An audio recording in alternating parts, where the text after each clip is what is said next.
जय श्री राम। हमारे channel miss वैष्णव पर आपका हार्दिक स्वागत है। आज हम सोमवती अमावस्या की कहानी सुनेंगे। सोमवती अमावस्या सोमवार को पड़ने वाली अमावस्या तिथि को कहते हैं। एक राजा के 7 बेटे और एक बेटी थी।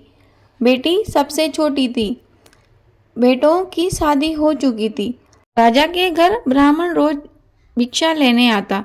राजा की बहू जब भिक्षा देने आती तो वह उन्हें आशीर्वाद देता, सदा सुहागन रहो, अखंड सौभाग्यवती बहो।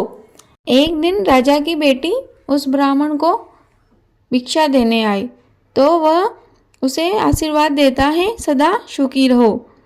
ऐसे आशीर्वाद को सुनकर वह कन्या विचार करने लगती है कि यह ब्राह्मण देवता मेरी भाभियों को तो सदा सौभाग्यवती रहो का आशीर्वाद देते हैं और मुझे सुखी रहो का आशीर्वाद ही क्यों दे रहे हैं। उसने यह बात जाकर अपनी माँ को बोली। उसकी माँ ने कहा कि कल जब वो ब्राह्मण फिर से भिक्षा लेने आए तो तुम मुझे भी साथ ले चलना। अगले दिन जब ब्राह्मण देवता भिक्षा लेने आए तो वापस वही कन्या उन्हें भिक्षा देने आई, साथ में उसकी माँ को भी लेकर आई। तो ब्राह्मण देवता ने उसे सुखी रहने का ही आशीर्वाद दिया। तब कन्या की माँ बोली कि ब्राह्मण देवता दोबारा बोलना। तो फिर ब्राह्मण देवता ने कहा, सदा सुखी रहो बेटा। तो उस कन्या की माँ ने ब्राह्मण देवता से कहा कि आप मेरी बहुओं को तो सौभाग्यवती रहने का आशीर्वाद देते हैं और मेरी बेटी को केवल खुश रहने का ही आशीर्वाद क्यों दे रहे हो। तब ब्राह्मण देवता बोले, फिर कभी बताऊंगा। लेकिन कन्या की माँ ब्राह्मण देवता से विनती कर कहने लगी कि कृपया ब्राह्मण देवता मुझे इस बात का अर्थ समझाइए। आप मेरी बेटी को केवल खुश रहने का ही आशीर्वाद क्यों देते हैं। तब ब्राह्मण देवता कहते हैं कि आप अभी इस बात को यहीं छोड़ो, इन बातों के रास्ते बहुत दूर। लेकिन कन्या की माँ बहुत निवेदन करने लगी। तब ब्राह्मण देवता बोले कि यदि आप इतना निवेदन कर रहे हो तो मैं कहता हूँ आपकी बेटी के भाग्य में सुहाग नहीं है। इनका विवाह होते ही यह विधवा हो जाएंगी। तो कन्या की माँ को बहुत चिंता हुई और वह इसका उपाय ब्राह्मण देवता से पूछने लगी। तब ब्राह्मण देवता बोले कि 7 समुद्रों के बीच में सोमा धोबिन रहती है, वही आपकी कन्या को सुहाग दे सकती है। आप उसके पास जाकर उनसे निवेदन करो तो वह आपकी कन्या को सुहाग दे देंगी। तब रानी ने अपने सारे बेटों से कहा। सबसे बड़ा बेटा कहने लगा कि माँ, आपको अपने बेटों का बिल्कुल भी मोह नहीं है क्या, जो इन्हें हमको 7 समुद्रों के बीच में भेज रही हो। अंत में वह सबसे छोटे बेटे के पास गई तो छोटे बेटे ने कहा कि माँ, तुम चिंता क्यों करती हो, मैं अपनी बहन को लेकर जाऊंगा और सोना धोबिन से इसके लिए सुहाग मांग कर लाऊंगा। अभी मैं जिंदा हूँ। अगले दिन सुबह ही दोनों बहन भाई अपने सामानों की पोटली लेकर चल दिए। चलते चलते उन्हें रात होने को आई। तब भाई अपनी बहन से बोला कि बहन, थोड़ा आराम कर लेते हैं, रहने को आइए, यहाँ यह वृक्ष है, इसी के नीचे हम विश्राम कर लेते हैं। दोनों बहन भाई उस वृक्ष के नीचे सो गए। उस वृक्ष पर एक उड़न पखेरू ने अपने अंडे दिए हुए थे। आधी रात बीती कि एक बहुत बड़ा सर्प उस पेड़ पर उड़न पखेरू के अंडे खाने के लिए चढ़ने लगा।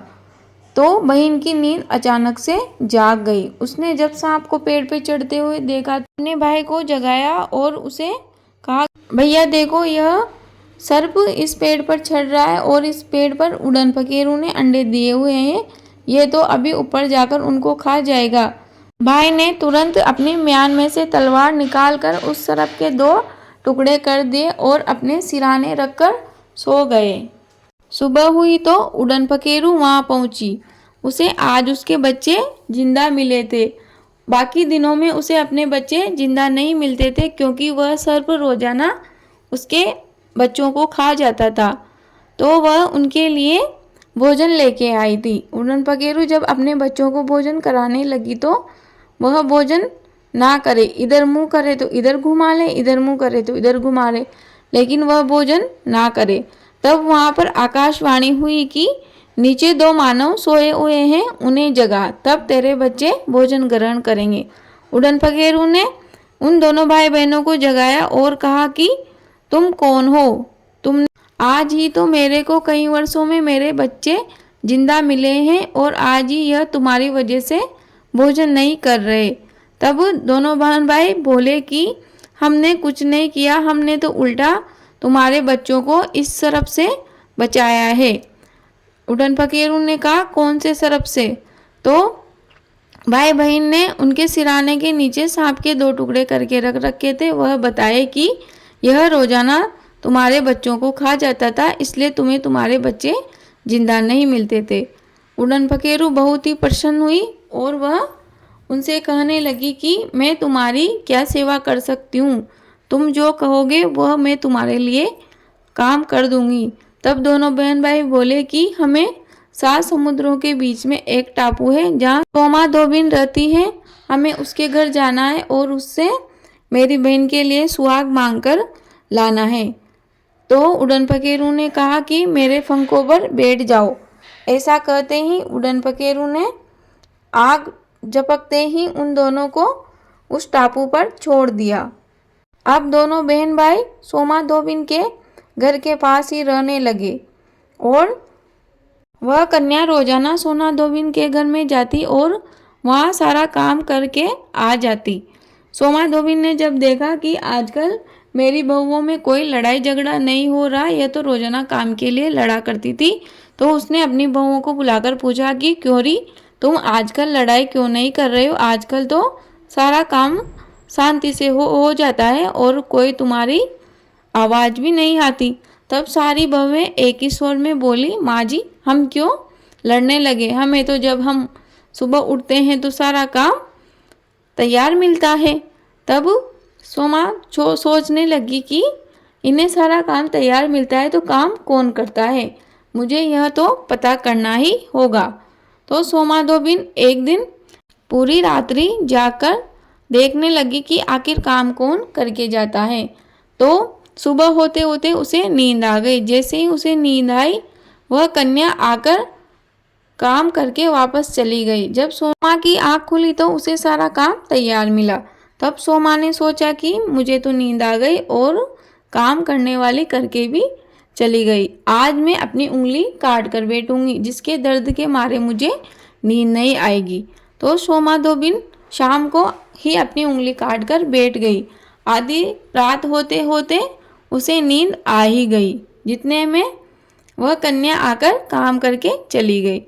फिर सोमा को अफसोस होने लगा कि आज भी मुझे नींद आ गई, आज तो मैं अपना पूरा पैर काट कर उसमें नमक मिर्च भर कर ही बैठूंगी, तो देखे नींद मुझे कैसे आएगी। तो सोमा ने वैसा ही किया, वह अपना पैर काट कर उसमें नमक मिर्च भर कर बैठ गई। पूरी रात दर्द के मारे खर्राते रही, लेकिन उसे नींद आई सही, लेकिन गहरी नींद ना आई। जितने में जब कन्या काम करके जा रही थी तो उसने जाती हुई का पल्लू पकड़ लिया और बोला कि तुम कौन हो और मेरे घर का सारा काम क्यों करती हो। तब उस कन्या ने अपने भाई को भी बुलाया और सोमा को ब्राह्मण वाली सारी बात बता दी और कहा कि हम आपसे मेरी बहन के लिए सुहाग मांगने आए हैं, इसके भाग्य में सुहाग नहीं है। तब सोमा, अच्छा यह बात है तो दोज का मेंढा और तीज के फेरे कर देना और मुझे शादी का न्योता भेज देना, मैं शादी में आऊंगी। ऐसा कहकर सोमा धोबिन ने शादी में जाने का वचन दिया। दोनों बहन भाई अपने नगर को लौट आए और विवाह के लिए योग्य वर ढूंढने लगे। उन्हें योग्य वर मिल गया तो जैसा सोमा ने कहा था, दोज का मेंढा और तीज के फेरे रख लिए, लेकिन सोमा धोबन को न्योता देना भूल गए और उसका न्योता घर के किसी कोने में रख दिया। लेकिन सोमा को तो सब मालूम था, वह तो विवाह में आने के लिए वहाँ से निकल गई और अपनी बहुओं से कहकर आई कि मेरे यहाँ से जाने के बाद यदि तुम्हारे पिताजी की मृत्यु हो जाए तो उन्हें जलाना मत, उनके देह को सुरक्षित रखना, मैं आऊँ तब तक कुछ भी मत करना। ऐसा कहकर सोमा धोबिन वहाँ से राजा के नगर के लिए निकल गई। यहाँ जब फेरों का समय आया तो 7वें फेरे में दूल्हे की मृत्यु हो गई और हाय हाय मच गई कि दूल्हा मर गया, ऐसा सब कहने लगे। तब एकदम से उन्हें याद आया कि हम सोमा को न्योता देना तो भूल ही गए। इतने में वहाँ पहुँच गई और उसने कहा कि तुमने तो मुझे बुला ही दिया, लेकिन मैंने तो वचन दिया था, तो मैं कैसे भूल सकती हूँ। ऐसा कहकर उसने अपने हाथ में जल लिया और कहा कि आज तक मैंने जितनी भी सोमवती अमावस का व्रत किया है उसका फल इस कन्या के पति को लगे, और वह जल उस दूल्हे पर छिड़क दिया। ऐसा करते ही कन्या का दूल्हा उठ खड़ा हुआ। इसे राजा बोला कि सोमा, तुमने मेरी पुत्री को आज सुहाग दिया है, इसीलिए मांगो, तुम क्या मांगना चाहती हो। इतने में सोमा ने कहा कि राजा, मुझे धन दौलत नहीं चाहिए, आप तो मुझे चौरे की झड़पली दे दो। ऐसा मांगते ही सब प्रजा कहने लगी कि कैसी सोमा धोबिन है, आज तो इसने राजा जी की कन्या को सुहाग दिया है, जो मांगती वही मिल जाता, लेकिन इसने यह क्या मांगा। चौरी की झड़पली लेकर वह वहाँ से अपने नगर को निकली। रास्ते में एक सोमवती अमावस आई तो नदी किनारे उसे एक ब्राह्मण देवता मिले। ब्राह्मण देवता ने कहा, सोमा जी, आज तो सोमवती अमावस्या है, आपने व्रत रखा है ना। तब सोमा ने कहा कि हाँ, रखा है। ब्राह्मण देवता, आप मुझे कथा सुना दीजिए, मैं स्नान करके आती हूँ। वहीं नदी किनारे बैठकर सोमा ने सोमवती का पूजन किया व कथा सुनी। कथा सुनने के पश्चात वह ब्राह्मण देवता से बोली कि ब्राह्मण देवता, आज तो दक्षिणा के लिए कुछ भी नहीं है, यह चौरी की झड़प लिए, इसे ही रख लो आप।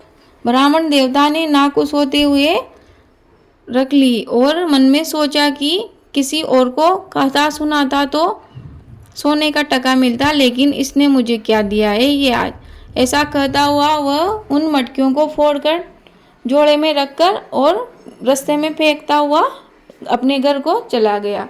घर को जाते ही ब्राह्मणी ने पूछा कि आज भिक्षा में क्या लेकर आए। तो वह बोला, ओ, आज वो सोमा मिली थी रास्ते में, जिसने मुझे दक्षिणा में यह ठीकरे दिए हैं। तो ब्राह्मणी बोली कि कहाँ रखे हैं, मुझे बताओ तो सही। तो ब्राह्मण बोला कि वहीं कोने में झोला पड़ा है, उसमें जाकर देख लो। जब ब्राह्मण की पत्नी ने जाकर वह झोला देखा तो वह हीरे मोती जवाहरातों से जगमगा रहा था। इतने में वह दौड़कर ब्राह्मण के पास आए और बोली कि उसमें तो बहुत सारे हीरे मोती जवाहरात हैं, आप तो बोल रहे थे कि ठीकरे हैं। तब ब्राह्मण बोला कि हाँ, मैं तो बहुत सारे तो रास्ते में ही फेंक कर आ गया, वो तो 2-4 बच गए होंगे। ब्राह्मण की टूटी झोपड़ी उड़ गई और उसके महल बन गए और वह बहुत अच्छी जिंदगी जीने लगा। अब सोमा अपने नगर को पहुंची तो नगर में उसे जो भी मिलता वह कहता कि सोमा जी, आपके पति की मृत्यु हो गई है, आपके पति की मृत्यु हो गई है। सोमा ने अपने घर पर जाकर देखा तो उसने जो मेहंदी वहाँ रखी थी उसमें रंग आया हुआ था। तो सोमा ने सोचा कि अभी तो अपने भाग्य में सुहागे। वह अपने पति के शव के पास गई और हाथ में जल लेकर कहने लगी कि इतने वर्षों तक मैंने जो सोमवती अमावस्या का व्रत किया है उसका फल तो मैं राजा की कन्या को दे आई, लेकिन आज जो मैंने रास्ते में सोमवती अमावस्या का व्रत किया है वह मुझे मिले। ऐसा कहकर उसने वह जल अपने पति के शव पर छिड़क दिया। इतने में उसका पति उठ खड़ा हुआ। यह चमत्कार देखकर सब लोग सोमा से पूछने लगे कि यह किस व्रत का फल तुम्हें प्राप्त हुआ है। तब सोमा ने कहा कि मैं सोमवती अमावस्या का व्रत करती हूँ और उसी के फलस्वरूप आज मेरे पति को मैंने जिंदा किया है।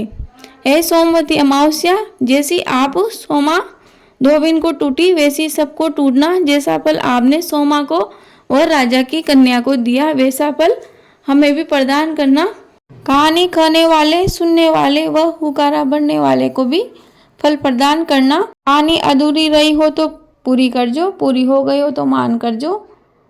दोस्तों, सोमवती अमावस्या की कथा यही संपन्न होती है। इसके बाद आप गणेश जी की कथा अवश्य सुने। गणेश जी की कथा आपको हमारे चैनल मिस वैष्णव पर मिल जाएगी, आप वहां विजिट कर सुन सकते हो। आप हमारे चैनल पर नए हो तो प्लीज़ चैनल को सब्सक्राइब कर लीजिए, वीडियो को लाइक कर दीजिए। आपका दिन शुभ हो। धन्यवाद।